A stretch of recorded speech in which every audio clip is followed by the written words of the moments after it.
The morning light was streaming in through her window as she stood in front of her looking glass, naked, poking at her face.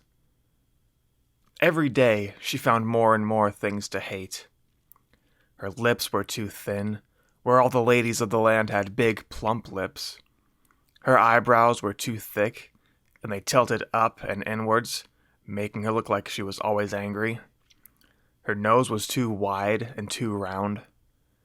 Her hair was always getting knotted, those waves writhing like snakes as she walked, tying the strands together. It was dingy and dead-looking, almost green. Everyone else had shiny, colorful hair. Hers looked like a dark piece of dead oak, left to rot in a bog. Her irises were too small, and it gave her a sinister look. She knew big eyes were desirable, and she didn't have them. Her jaw was too wide, and her cheekbones were too prominent. It made her look masculine. Both of her brothers had much weaker jaws and softer faces, and they looked more like girls than she did. Her ears were uneven. One was slightly higher than the other. Luckily, she could hide them behind her hair. Her skin was as pale as milk, and any attempt to darken it left her with terrible burns. Her shape was uncomely. Not even a corset could fix her thin hips. Her hip bones protruded through her dress sometimes. There was no shape to her body at all. Her bust barely existed. Her arms were thin and long, so she wore long sleeves constantly. Her legs were bowed, but luckily those were hidden under her dress. And then there was her mouth. She had always liked the way the very corners of her lips tilted skyward. She thought it made her look kind. Any idea like that was dashed by the way her brother had spoken to her. "Why are you smiling at me?" was what he said. "Why does everyone think I'm smiling? This is just the way my face is." She did not blame her brother, though. It wasn't his fault he was the way he was. No, he had little part in his own development. If there were any blame, it was not Jeffrey's to take. It was their father's. Jeffrey was always the favorite, she knew. No matter how much she had done to win her father's approval, Jeffrey was the one who would be coddled and nurtured. "I'm the strong one, Father. I'm everything you've ever wanted from your children, but you ignore me. You're harsh with me and let Jeffrey do whatever he wants." She desperately wanted that nurturing, especially since her mother had passed. She had always figured Jeffrey was just a weak-willed boy, until he decided to send those tax collectors to the Underdungeon. That surprised even her. She thought about correcting him, but knew how low his confidence was already, so she tried to encourage him. "Nobody will commit fraud when King Jeffrey reigns," or something like that. In truth, she had heard the horrors of the Underdungeon and was quite anxious on Judgment Day, but she was happy when he shortened their sentence on the throne. Learning that he didn't even want to be king came as a surprise, and made her understand him a little. She was hurt by his words, but she was thankful.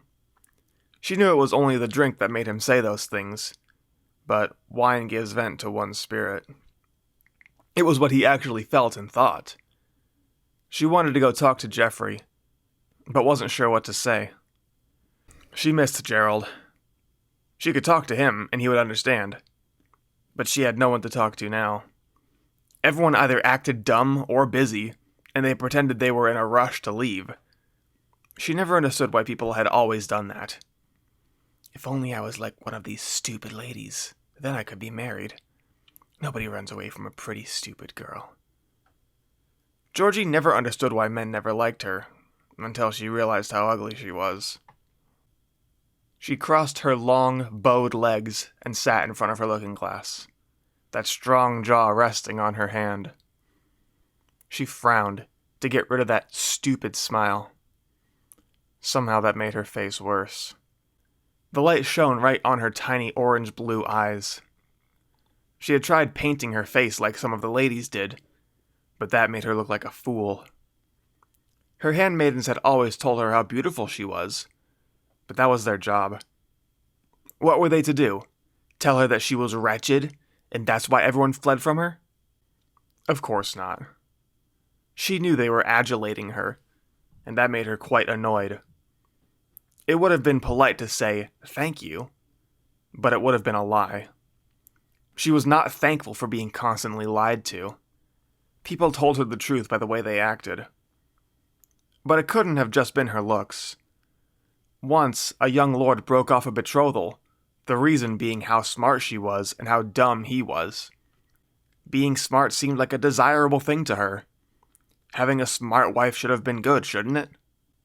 What was it about her that he didn't like? He assured her that she deserved better than him, but she couldn't comprehend how. He was perfectly passable, completely adequate. She had liked him quite a bit, too. There was nothing wrong with him. So what was wrong with her? No other man had pursued betrothal with her, or even a courtship since. Geoffrey's betrothed had gotten the flu and passed away, and Gerald was betrothed to Lady Alice, but Georgine was the only one of the three to have ever been rejected. And the way everyone constantly acted dumb had annoyed her to no end. How does a guard not know where he is supposed to be stationed? He was fooling about and just pretended to be ignorant. A handmaiden is trained how to dress hair, so why did it take so long? She had been late to dinner too often and scolded by her father as a result. Punctuality was a virtue in the Middle Kingdom, so why was William constantly late to the council meeting? For someone who bragged about being so smart, he acted awfully dumb. After suffering their foolishness and lies for months, she would tell them what she thought of them. She hadn't said anything that was especially harsh or untrue, yet they all either cried, became defensive, or said nothing. Perhaps that was why everyone stayed away. Or maybe it was all of it together. She laid on her floor and grasped her knees. She felt so alone. She wished she was different. She wished she was beautiful, that she was dumber, that she was somebody else, that she had never said anything harsh to anyone, that someone loved her. Everyone loved Geoffrey, and Gerald was popular too, though for different reasons. They would go into the city and be celebrated, children playing with Geoffrey and adults playing chess with Gerald. She got no such welcome. People would address her when she addressed them, but nobody sought after her the way they sought after her brothers. What made her so different? She was a girl, but that couldn't have made how they were perceived so drastically disparate. She stood and put on her blue gown with the gold trim around the neck and wrists. She went to her window and sat on the soft white bench. Outside the sun was shining, breaking through the clouds, sending streams of light through the city all the way to the bridge heading east. There was war there, and that was why trade was down, apparently. They were at war every few decades, though. The Middle Kingdom had always stayed out of it, but maybe it was time for that to change. This war is affecting us now, too. But what could be done? She had a few ideas, but it was time for Geoffrey to have his own. A small knock came on her door. "Yes, come in," she said. The door slowly crept open, and her brother walked in as sheepish as ever. His posture was always bad, but it was worse today. From the look of him, he was obviously despondent. He was plainly dressed, as usual, wearing his blue jerkin. He was very handsome, with his big, clear eyes, his smooth skin, vibrant, short and wavy hair, and symmetrical ears. "Hi, Georgine. Hello, Geoffrey. Come, sit next to me." He came and sat, holding his hands, fidgeting nervously. I'm sorry." A tear came from his eye. "I'm sorry about last night. I didn't mean any of it." "Yes, you did." "It's okay. Come here." She held her arms out to him, and he fell onto her. He laid on the bench on his side with his head in her lap, sobbing softly. She didn't quite expect him to fall into her lap crying, but it was okay. She ran her fingers through his wavy chestnut hair, trying to comfort him. She supposed she had done a horrid job at that in the past. I'm never drinking wine again. I never should have said any of those things. I value you, sister. I do. And I love you. I want your help. You're so smart and beautiful and clever. Sure. Throwing beautiful in there made her think it was just more banal flattery, but at least he was trying to make her feel valued. I need you. I need your help, because you have what I don't. We both envy the strength of the other. We need each other. He stopped crying and just laid there, letting her run her fingers through his hair. How does he get it so soft and so shiny? It feels so clean, too. Father will be heading back. I want to do something well before he returns, he said. Well, what do you have in mind? It must be his own idea. I'm thinking about this war in the East. I want to do something diplomatic, but I'm not sure that's possible. What is the problem, though? What is it about the war that makes trade poor? Surely they need supplies for troops, such as weaponry and rations. Trade should be up, by all accounts. It's the trade route. Mifflin and Larksvale are at war, and the border of each hold is right along the trade route. That's where the fighting is happening, so nobody can get through.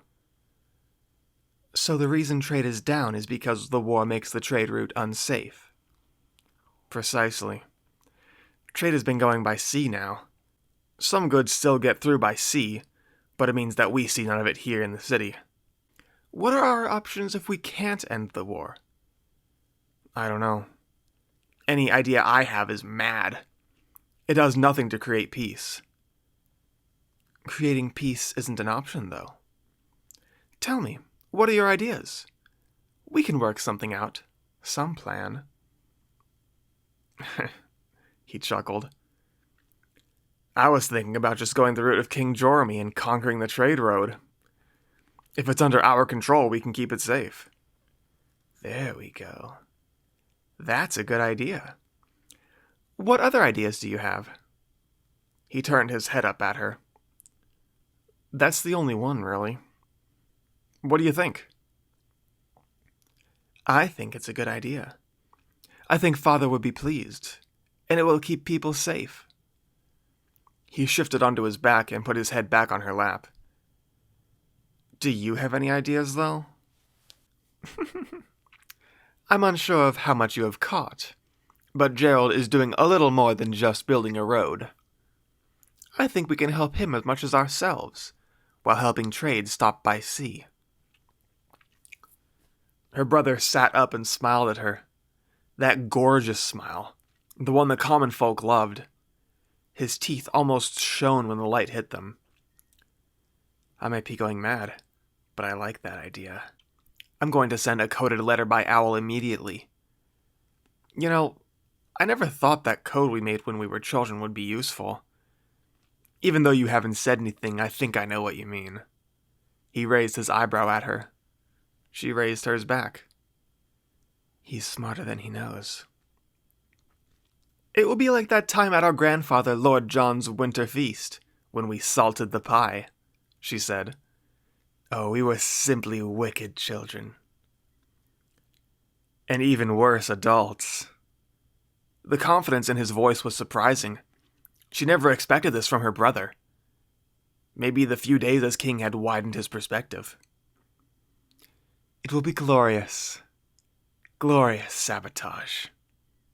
The corners of Georgine's mouth struck skyward.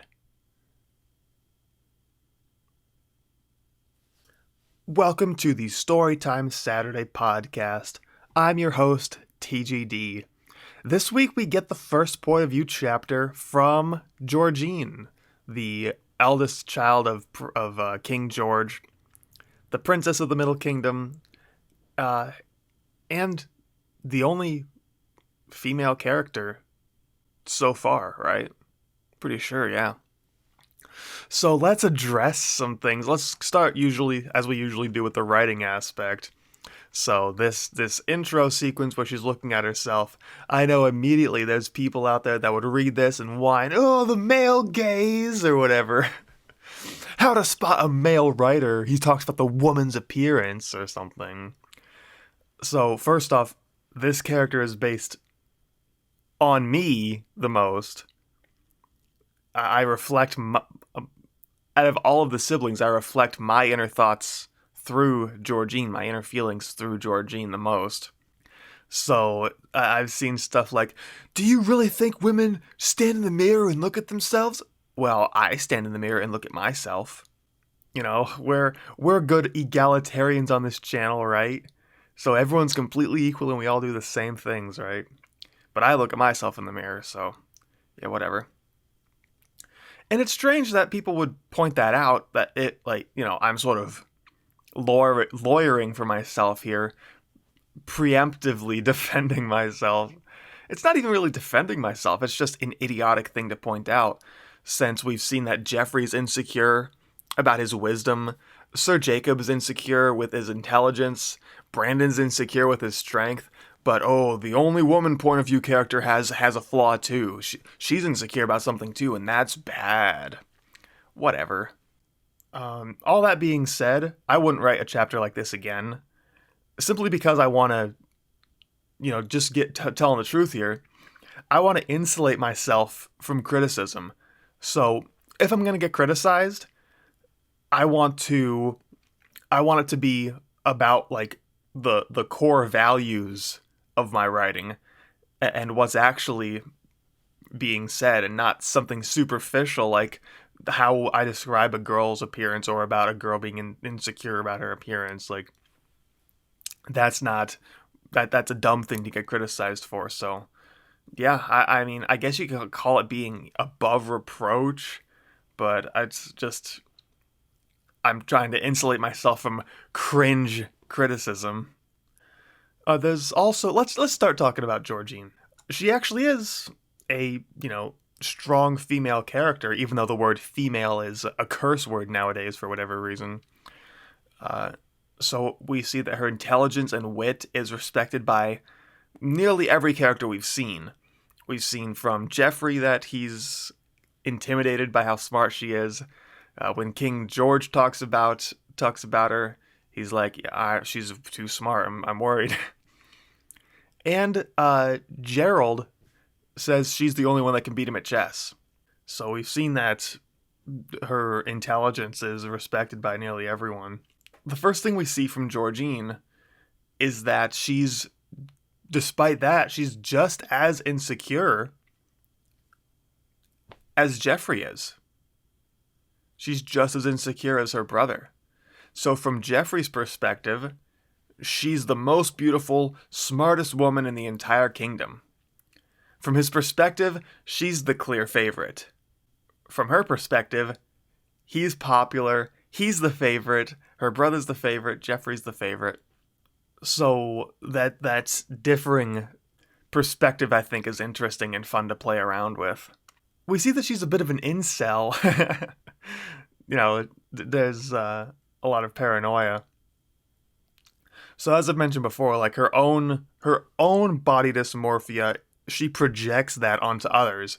She goes, "This is the way I see myself, so that means that's how everyone else sees me." But we get the indication that it's really her prickly demeanor and her lack of any social skills that makes everyone flee from her. But she says, "Oh, it's just because I'm ugly. If I wasn't ugly, then everyone would love me." She mentions that she got dumped and told it was because she was smarter than he was, which happened to me. Like I said, Georgine is based on me in a lot of ways. A girl said, "Oh, you're so much smarter than me." And I'm like, so? What does that have to do with anything? But yeah, Georgine is based on me in a lot of ways.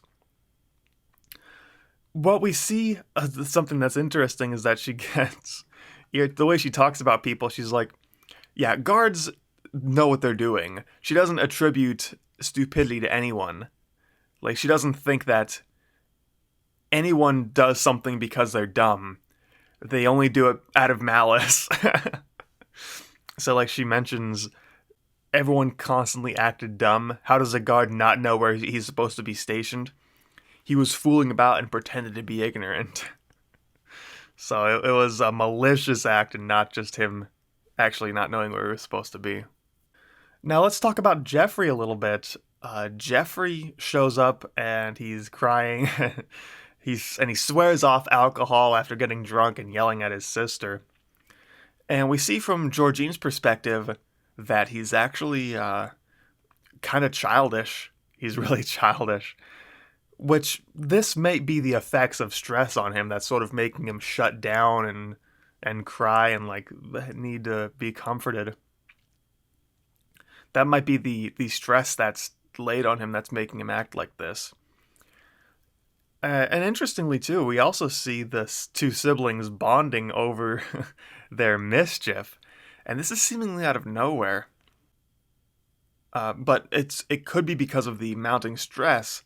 It seems that both of them are kind of losing it. They're both kind of going crazy. They mentioned something about Gerald that, oh, you know what Gerald's doing, right? How about we do some glorious sabotage? So Gerald does get mentioned here, and when he gets mentioned that he's doing more than just trying to build a trade road. So, what is he doing? I have no clue, and I had no clue when I wrote this. To this day, I have no clue. So I banked on future me coming up with something really cool for him to do. I had no plan as to what Joe's plan was.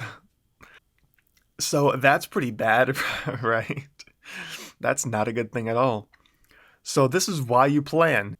Yeah, you have a plan. I've criticized George R.R. Martin's gardener style, where you just sort of tend things here, prune this and plant this here, instead of the architect, like, okay, this is how it's going to happen, this is going to play out this way. The garden eventually just stretches out too far, and you get something in there, you're like, oh wow, look at that nice flower, and then the flower turns out to like be a weed, and it just it's a disaster. So this was me throwing a weed into my garden when I attempted the garden style of writing, saying, ooh, Gerald has a secret plan. And I think we see a little bit of this plan. I came up with something. I don't remember what it was exactly. I don't know if he was going to try to overthrow the government or something. I don't know. But it wasn't very good, which is why I really ended up abandoning this entire project. And just notes, there's not really many notes to say here. Jeffrey mentions that he's going to send an owl. So, in history, they sent carrier pigeons. In Game of Thrones, they send ravens. In this, they send owls. So, in my next book, they'll send messages by Arctic Tern. But that's it. That's it for this week. That's been the Storytime Saturday podcast. So I hope you've enjoyed. I hope you hit the like button if you've liked. It's always fun having you here. Next week, we're going to see a new point of view character. We're going to see the point of view from Mifflin, who is the mortal enemy of Larksvale. So that'll be fun. We'll get to see the opposing side there in that conflict in the East, to see the perspective there and how that plays out. So come back next week for the Storytime Saturday podcast. If you're watching on YouTube, make sure you hit the like button and make sure you're subscribed. If you're watching anywhere else, make sure you follow and like. And go to the YouTube channel, the _Chalice YouTube channel. We do gaming videos, we do all sorts of fun stuff here. So, this has been the Storytime Saturday podcast. Hope to see you next week.